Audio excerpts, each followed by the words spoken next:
संबे समादरणीय सत्संग प्रेम महान भावों, आदरणीय माताओं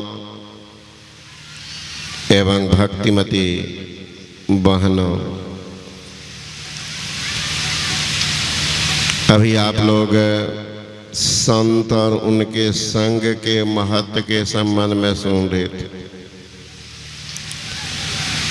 संत का संग, महापुरुष का संग, संत का दर्शन, महापुरुष का स्पर्शन अभागा को नसीब नहीं होता। अभागा को नसीब नहीं होता। वो अभागा आएगा भी सत्संग में, महापुरुष के पास जाएगा भी, लेकिन वह स्पर्श नहीं कर पाएगा, सत्संग में नहीं बैठ पाएगा। पाप को इतना जोर मारेगा, उठा के भगा देगा। एक संत ने कहा, मिलता है जिंदगी में साधुओं की संगति कभी कभी, मिलता है जिंदगी में साधुओं की संगति कभी कभी, लाते ऐसे मोड़ पर तकदीरें कभी कभी। हो दौलतमंदा, दौलत पर अभिमान न करना, दौलत देकर ईश्वर छीन लेते हैं कभी कभी। महापुरुष का ज्ञान अभागा को नसीब नहीं होता है। नसीब उन्हीं सौभाग्यशाली को होता है जिनका भावी जीवन उज्जवल होने वाला, जिनके जिंदगी से ग्रह नक्षत्र समाप्त होने वाली, जिनके जिंदगी में 4 चांद लगने वाली, ऐसी सौभाग्यशाली व्यक्ति को संत का दर्शन, स्पर्शन, उनके अमृतोपदेश सुनने का सहज मौका मिल जाता है। अभागा को नहीं। वो तो आएगा, बैठेगा, पाप तुलना जोर मारेगा, उठा के भगा देगा। वो बैठिए नहीं पाएगा। ये काम वो काम, 1000 काम उनके प्रारब्ध, उनके कपाल पर सवार कर देगा, क्योंकि भोगना उनको है। 3 प्रकार के कर्म होते हैं, क्रियामान, संचित और प्रारब्ध है। 3 प्रकार के कर्म हैं। प्रारब्ध के कर्म को आप कितना हो कुछ करके मर जाइएगा, कितना हो दान करो, पुण्य करो, शुभ काम करो, लेकिन महाराज माफ नहीं होगा, भोगना ही पड़ेगा। सबको भोगना पड़ा। अभी तो जाइएगा पाप करके, यही न कहने के लिए भगवान राम के पास, कृष्ण के पास के माफ कर दे बाबा, यही न करने जाइएगा। अब भगवान राम स्वयं भोगे हैं, भगवान राम भोगे हैं, भगवान श्री कृष्ण भोगे हैं, संत बन का ये भगवान बुद्ध वो भी भोगे हैं, भगवान महावीर भोगे हैं, रामकृष्ण परमहंस जी महाराज भोगे हैं, शंकराचार्य जी महाराज भी भोगे हैं। गुरु महाराज को भी नहीं छोड़ा था प्रारब्ध। इसलिए सोच करके क्रियामान पर आपका अधिकार है, कभी बुरा काम मत सोचिए। नहीं तो ऐसा नहीं कि मिटेंगे तो मिटेंगे, लेकिन मिटा देंगे। मेरे भी मन में कभी भावना होती कि मिटेंगे लेकिन मिटा देंगे, तो प्राय लोग के भवन में भावना होती। लेकिन सचेत हो जाइए तो आप प्रारब्ध के कर्म से बच जाएंगे। 3 प्रकार के कर्म भी है, और 3 के तामस कर्म होता है। तामस एक सात्विक कर्म होता है, एक राजस कर्म होता है। तामस कर्म है कि हम मिटेंगे तो मिटा देंगे। क्रोध में आया, बोला गया है लेकिन किसी परामर्शदाता के परामर्श को मानकर अगर अपने को रोक लिए तो समझिए प्रारंभ से आप बच गए। तामस कर्म, सात्विक कर्म और राजस कर्म यही चलते रहता है। प्रारब्ध पहले रचा, अब पीछे रचा शरीर पीछे बना है महाराज। अब प्रारब्ध का कर्म बन के तैयार होता पहले, वो तो कुछ कहीं जाइए।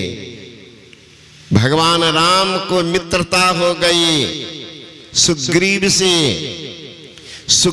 से कहा कि सुग्रीव अब तेरा दुख मेरा दुख, जे न मित्र दुख हो ही दुखारी, अति नहीं बिलोकत पातक भारी। जो मित्र के दुख से दुखी नहीं होता, उनको देखने में भी पाप लगता तो देखने में अब अंदाज कीजिए वो कैसा पाप है। देखने में भी पाप लगता। भगवान भी कह रहे हैं कि दुष्ट का संग, दुष्ट का संग। अरे सांप के दांत में विष होता है, सांप के दांत में विष होता है, तो मधुमक्खी के माथ पर विष होता है, सिर पर मधुमक्खी के माथ पर विष होता है, अब बिच्छू के पूंछ में विष होता है, लेकिन दुष्ट आदमी के रोमकूप में विष होता है। इसलिए बच जाइए। भगवान कहते हैं, हे भगवान मेरे पूर्व कर्म में ऐसा कर्म बन गया, मुझे भोगना ही है। महाराज हमें नरक में भेज दीजिए, भोगाने के लिए आप नरक में भेज दीजिए, लेकिन भगवान भूल से दुष्ट का संग नहीं कीजिए। कितना खतरनाक, क्या कीजिएगा। भगवान कह रहे हैं बड़ो भला बास नरक करता अदुष्ट संग जन देहो विधाता।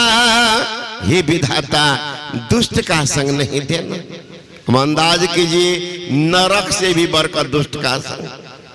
राजा बलि से भगवान विष्णु ने पूछा कि बलि सज्जन के साथ नरक जाना पसंद करोगे या दुर्जन के साथ स्वर्ग।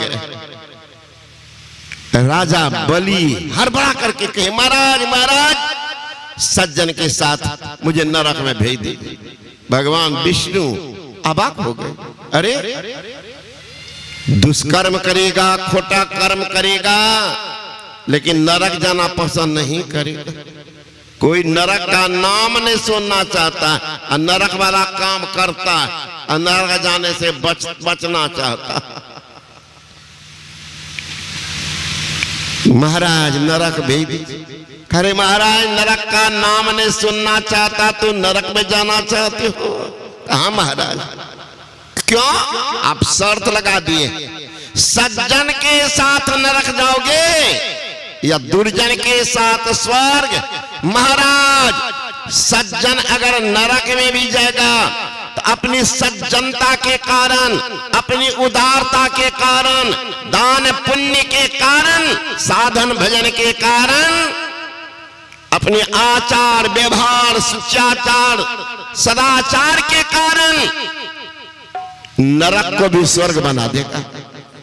दुर्जन कहीं स्वर्ग जाएगा अपनी दुर्जनता के कारण, दुष्ट बुद्धि के कारण, सज्जन के संग नहीं करने के कारण, महापुरुष के दर्शन नहीं करने के कारण वो दुर्जन स्वर्ग को भी नरक में तब्दील कर देगा।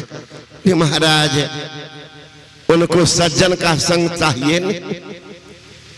उल्लू को दिन में नहीं सूझता है, उल्लू को देखे है ना, उल्लू को दिन में नहीं सूझता है और कौवा को रात में नहीं सूझता है और कामांध अहंकारी को रात दिन कभी नहीं सूझता है। चींटी को आंख नहीं होती है, चींटी को आंख नहीं होती है, सर्प को कान नहीं होता है, लेकिन अभागा दुष्ट बुद्धि वाले को, कामान अहंकारी को आंख कान दोनों नहीं होता। आंख रहे तब न जाएगा संत का दर्शन करने के लिए। कहां कहां का महात्मा है। तो अभागा को पूछिए गलो सत्संग हो, 2 फुर्सत नहीं, कौन है वही सब लिख लीजिएगा, 1 नंबर वाला सब है, जल्दी जगह रसातल में। कहां कहां से महात्मा आ गए, प्रवचन दे दिए, चले भी गए, या भागा किनारे में खड़े रह गए, देख भी नहीं पाए, आंखें नहीं था, देख भी नहीं पाए। दुर्दशा क्या होगी। हे मां बहन जो आई है, कम से कम कुछ सीख के जाओ स्कूल से। ये है सत्संग, ये धर्म प्रेमियों का स्कूल है, यही सिखाया जाता है। दूसरा कोई कॉलेज स्कूल नहीं है। जीवन बदलने वाला यही है, जीवन बदलने वाला कॉलेज सीख करके जाओ। जो नहीं आई होगी उनको कम से कम सुना देना, दुख तो लगेगा जरूर, है ना। दवाई जो होती है ना कैप्सूल, कहीं मुंह में फूट जाए तो बड़ा खराब लगता, दिन भर लगता, भोजन नहीं करेंगे। इसलिए डॉक्टर क्या कहते हैं, कैप्सूल दे दो, ऊपर पानी दे दो, एकदम ठेल ठाल के भीतर दे दो, भीतर में जो होगा होगा, मुंह में नहीं फूटे। बड़ा खराब होता कैप्सूल। उसी तरह संतवाणी भी कैप्सूल है। बोले कि दुख होगा तो क्या दुख होगा बाबा, सुन लीजिए, जो नहीं आई है अगला जन्म में क्या बनेगी। बड़े घर की बड़ी बहुरिया सत्संग सुनने न जाए, ताही कारण कुतिया होके घर घर डंडा खाए। ये कुतिया सब कौन है, भाई बड़े घर के माए बहन सब, बढ़िया साड़ी पहन कर